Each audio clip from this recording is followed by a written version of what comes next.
Crunch આવે ડ્રાયફ્રૂટનો તો મગસ એકદમ સરસ લાગે છે. હવે તમે આના લાડુ પણ વારી શકો છો, અને મેં છે ને ટ્રેમાં ઠારી અને ચોસલા કર્યા છે. તમે જે રીતે ઈચ્છો એ રીતે આ મગજનો શેપ આપી શકો છો.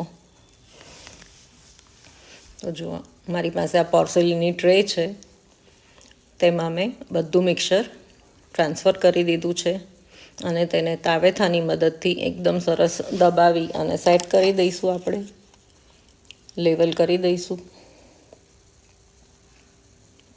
તો છે ને ઇઝી, તમે પણ જરૂરથી બનાવો અને દિવાળીને આનંદથી ઉજવો. જો આ રીતે આપણે સરસ તાવેથાથી બધું લેવલ કરી અને દબાવીને તેને સેટ કરવા મૂકી દઈશું.